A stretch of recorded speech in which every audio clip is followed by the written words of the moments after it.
Welcome to our podcast, When Life Gives You Lemons. I'm Kevin. And I'm Palmy. We consider ourselves disability advocates and intend to highlight some disability issues and things we find interesting that we frequently encounter when we're out and about. Also, some history on disability that we find interesting. This year, we're going to include more of the interviews of the people that the disability affects. We hope you enjoy it. Well, hello, everybody, and welcome back to our podcast, When Life Gives You Lemons. And today we're talking about, I'm Kevin. I'm Palmy. And today we're talking about understanding cardiovascular risk when disability meets the heart. Yeah, we're going to expand that a little bit. There are some disabilities that affect your heart. This is just generally things that disabled people all have in common with heart problems. So we're trying, in that vein, we're trying to talk about how you prevent having those problems.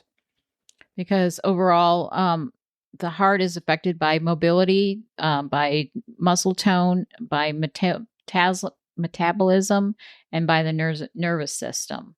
So it's good to be empowered and have information and have accessibility to the information so you can know these things before this starts affecting you.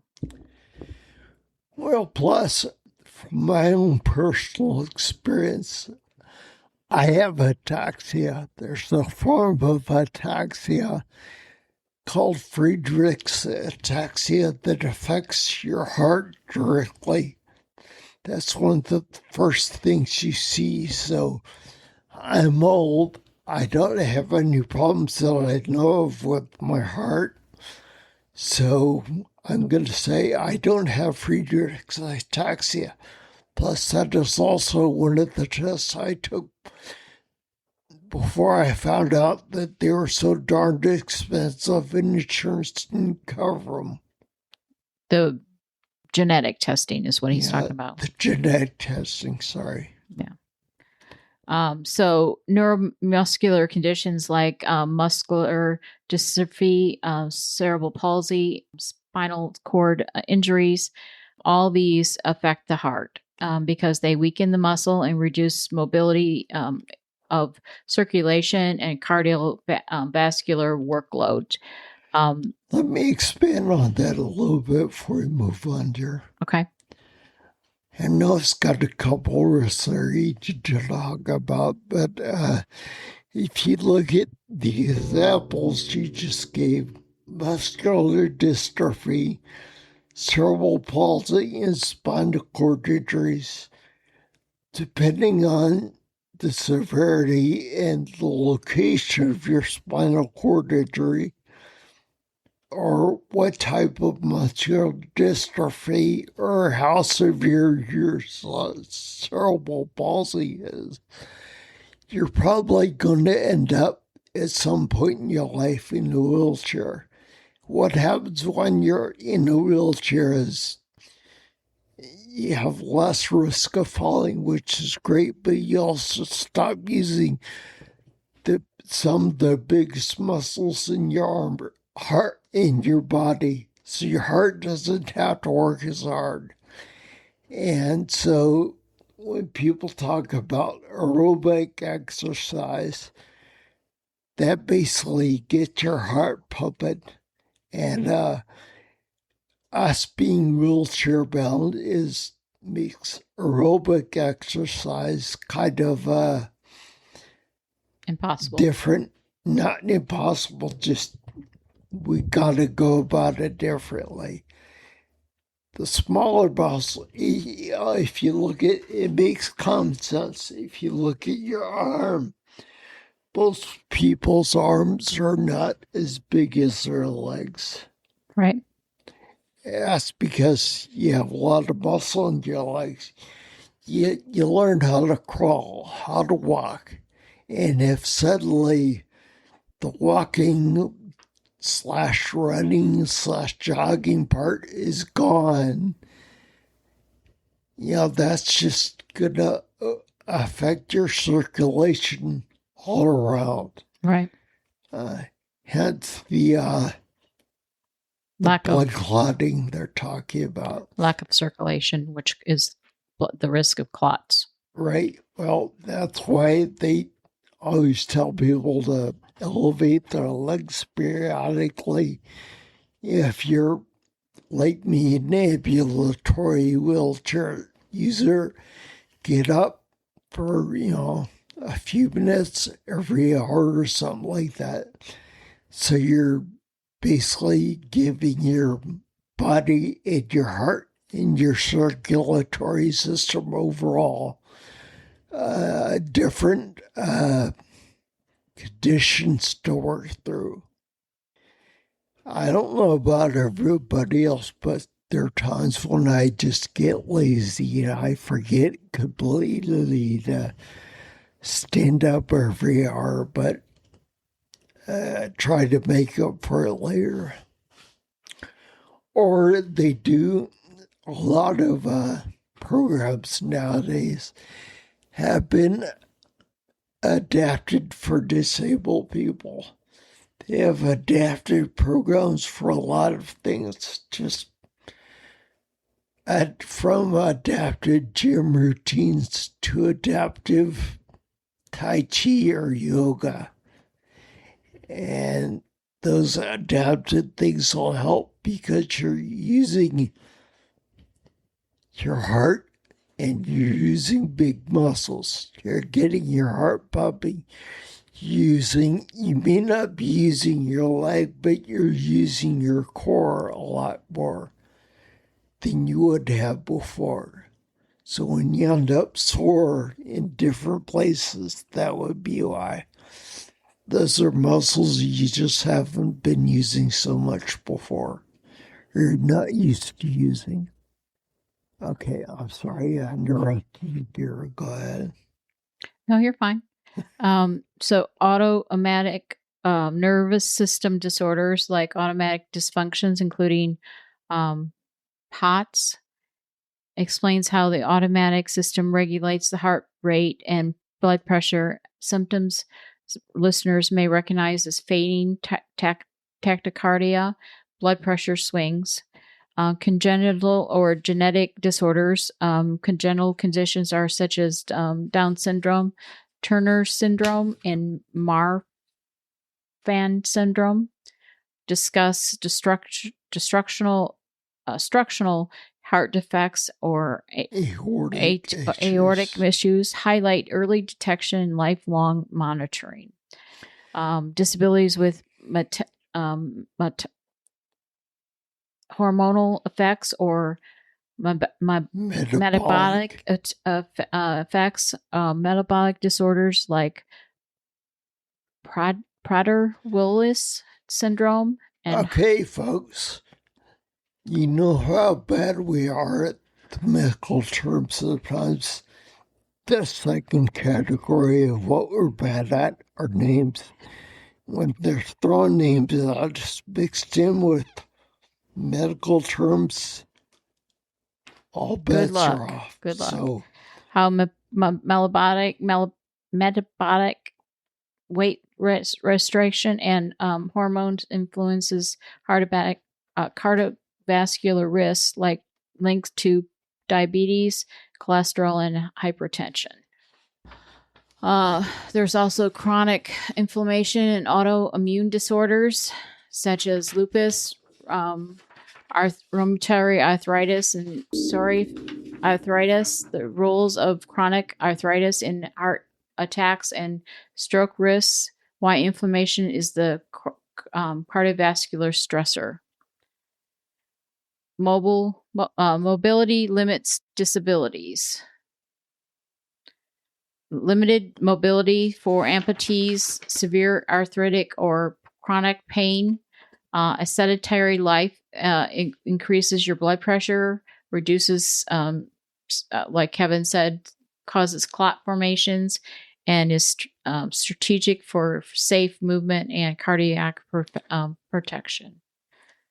Indirect disability that still influences heart health is sleep apnea and its effects to hypertension, mental health disabilities, and chronic stress.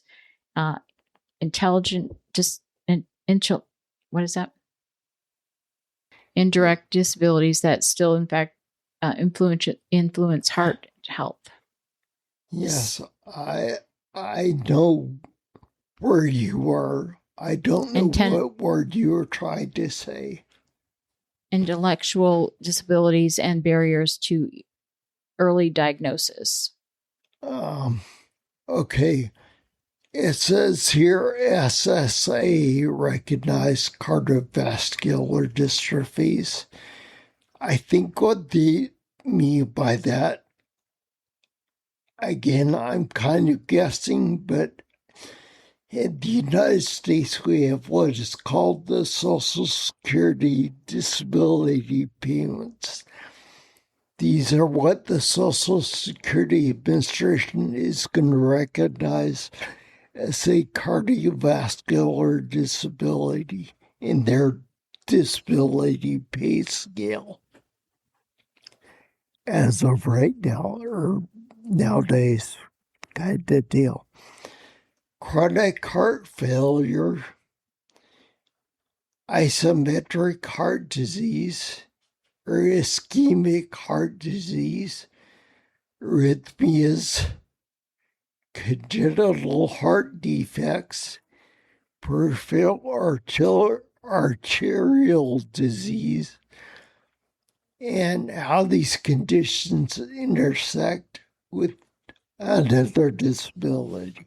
Do you think I'm assuming that is correct? Yeah, that's what I'm taking away too. Okay, gotcha. So practical takeaways for the listener are early warning signs of cardiac issues, lifestyle adaptations for people with disabilities, and the importance of accessibility, healthcare, and early monitoring. So basically, the earlier you establish healthy practices, the better off you are as far as health care for your heart. Let me stress, it's important that not only is it's part of our regular routine as far as your monitoring goes. That can go with the access to healthcare, but it can also not be part of your access to healthcare. Sometimes I've noticed in the past when they're doing my, I go in for an ataxia problem, they don't take my blood pressure or they don't take my weight. Okay, with cardiac symptoms, you want to make sure that there's always somebody that takes your blood pressure or listens to your heart. As of course, because that is what you're having a problem with, and you've only got one heart. So it's not like I can wonder for a couple weeks if this is ataxia or something else. If you're having heart problems, that needs to take priority. Well, here, I'm going to say something though. You go to a specialist for your ataxia. Right. So you see a specialist for the ataxia, but you see a general practitioner for the rest of the stuff. You see the VA for the rest of the stuff. We sometimes critically say that the VA doesn't see you for ataxia, which they don't, but they do scan you for all the other stuff like your cholesterol, your height, your diabetes. So that is protecting your heart because those are the things that would affect your heart. Because of your ataxia, because of your disability. So you are taking care of your heart because you are seeing a general practitioner. So basically, even though you have a disability, you should be seeing a general practitioner in addition to that. Well, I am here. The problem is it's not always the same person. Yeah, I know, but they still have tracking in your records and stuff. They know what your cholesterol level is and what your diabetes A1C is. So they are keeping track of that. So if you, for some reason, your cholesterol jumped up super high at some point, they would be on that. So you are keeping track of that. You yourself are. But to our listeners, we should advise them to have someone to track that kind of stuff in addition to whatever their disease is. And for about the 1,000th time, I'm going to reiterate that neither one of us are doctors, and doctors are going to, if we're telling you something contrary or that alters what your doctor says, disregard what we say. Right. But it's just in general health, general direction that you should have a general practitioner in addition to your whatever your disease is that is put you into the wheelchair or your disability. Only makes sense because lack of movement will cause a risk to your heart. Yeah, I was just even if you're not in a wheelchair, if you don't have a sedentary life, they always say that,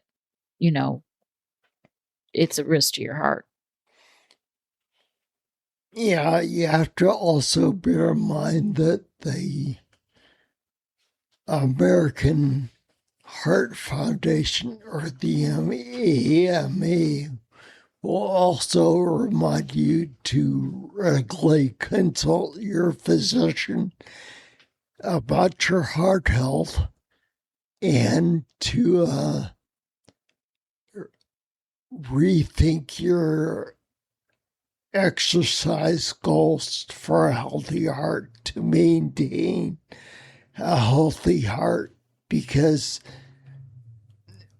I guess the short message is once you reach old age, like I guess say my age, 65, you can't just say, okay, I'm done, I'm old, don't exercise. You still have to exercise. You've got to keep your organs working. And if your organs have that attitude of, well, we're not doing anything anymore, so we can just rest now. It's not always a good thing, especially when you're talking about your heart. So, what happens when life gives you lemons, Palmy? Make lemonade. We'll see you next podcast. Talk to you next time, folks. Hello again, everybody. It's Kevin. One of the things that I wanted to make sure we drove home, but we didn't specifically say, is I went back and edited this episode. I noticed this. A fitness program is important whether you're disabled or not. Is the bottom line. The organ you're trying to take care of, your heart, doesn't really care that your legs may or may not be in the equation. So it's important you pursue those cardiovascular goals we talked about.